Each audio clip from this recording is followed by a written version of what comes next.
Hello friends, स्वागत है आपका डिजिटल तैयारी चैनल पे। मैं श्रेयांश कोठारी लेके आया हूं दोस्तों एक बहुत ही प्यारी किताब जिसका नाम है ऑब्जेक्टिव जनरल इंग्लिश। दोस्तों ऑब्जेक्टिव जनरल इंग्लिश लगातार हम पढ़ाए जा रहे हैं। एसपी बख्शी की जो किताब है दोस्तों, उसका आखिरी यूनिट का एक पार्ट आ गया है। मतलब आखिरी यूनिट नहीं कहेंगे इसे, चैप्टर नंबर 11 एडजेक्टिव का आखिरी पार्ट आ गया है, ऐसा मैं कहना चाह रहा था। तो दोस्तों बिल्कुल आप तैयार रहिए इस आखिरी पार्ट के लिए।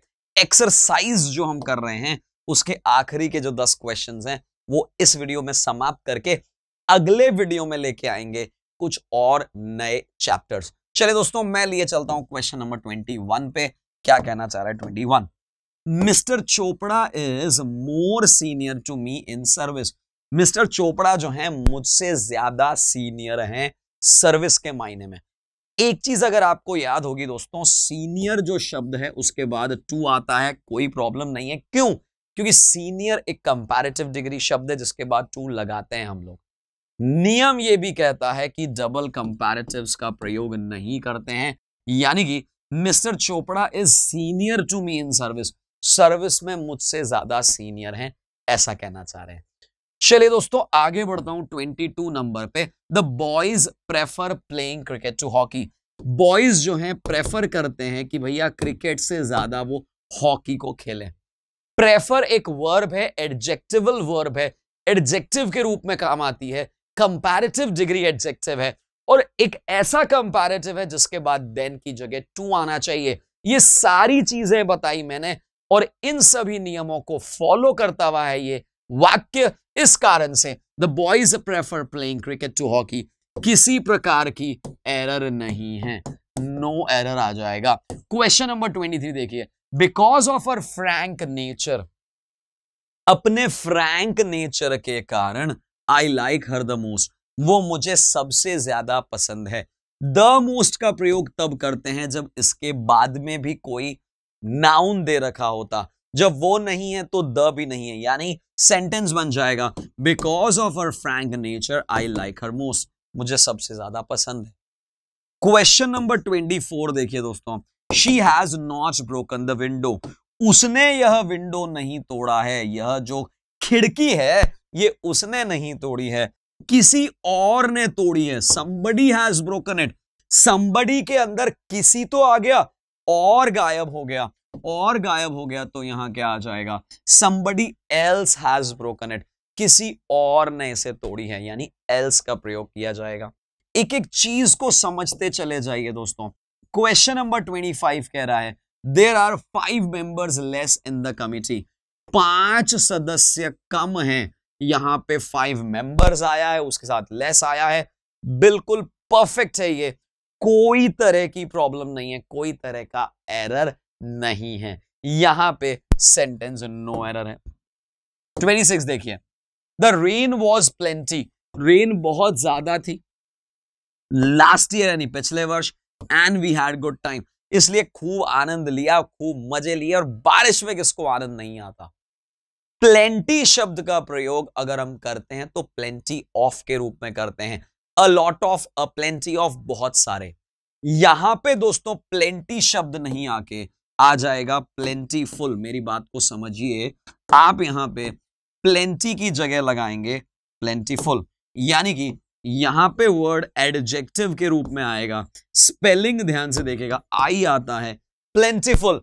पिछले साल बहुत अत्यधिक बारिश हुई थी और हमने खूब आनंद किया था, मजा किया था।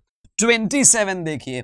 दे ट्रैवल्ड फ्रॉम वन कॉर्नर, एक कॉर्नर से अगले कॉर्नर तक गए, यानी कि यहां पे आइलैंड के दोस्तों बहुत सारे नहीं, हम यहां पे ध्यान रखें अनदर का प्रयोग कब किया जाता है? जब बहुत सारे हैं, उनमें से किस दूसरे की बात हो रही है हमें नहीं मालूम।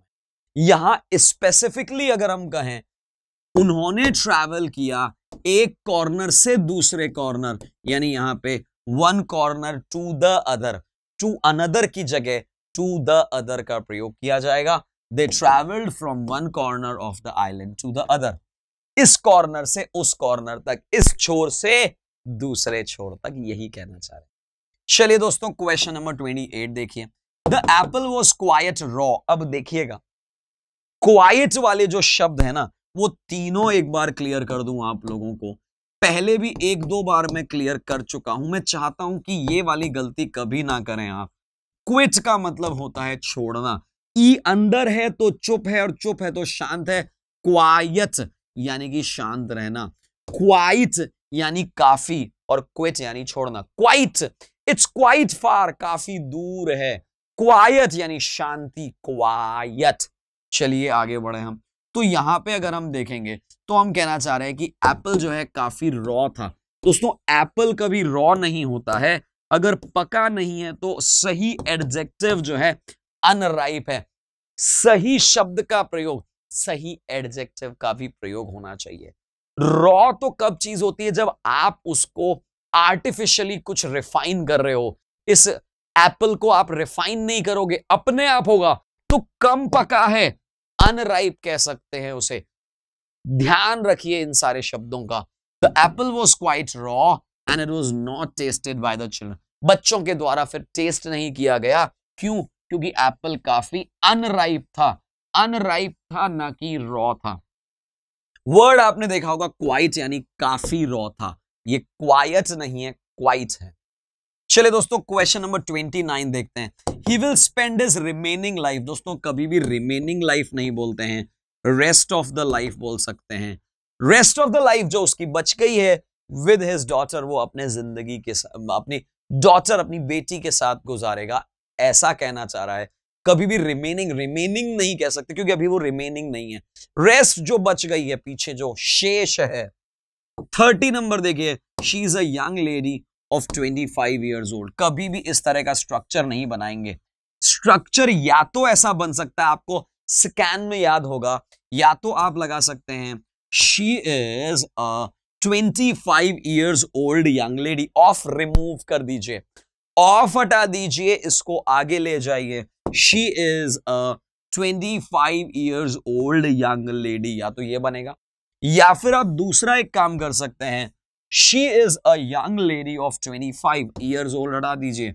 आप दोनों कर सकते हैं, ईयर्स ओल्ड हटा के she is a young lady of 25, या फिर सबसे बढ़िया तरीका है ऑफ को रिमूव करिए, ऑफ को वहां से हटाइए और 25 years को आगे रख दीजिए, एज पहले आएगी। She is 25 years old young lady, ये हमारा स्ट्रक्चर बन जाएगा। तो दोस्तों हमने यहां देखा एडजेक्टिव चैप्टर पूरा फिनिश हो चुका है, थ्योरी हो चुकी है, उसके सारे क्वेश्चंस हम कर चुके हैं, लगातार इसी तरीके से आगे बढ़ते जा रहे हैं। पिछले चैप्टर्स अगर आपने नहीं किए हैं, पहले पिछले चैप्टर्स क्लियर कर लीजिए, कंप्लीट कर लीजिए, आगे बढ़ते चले जाएंगे। नेक्स्ट वीडियो नेक्स्ट चैप्टर का होगा, इसी के साथ बने रहिए हमारे साथ।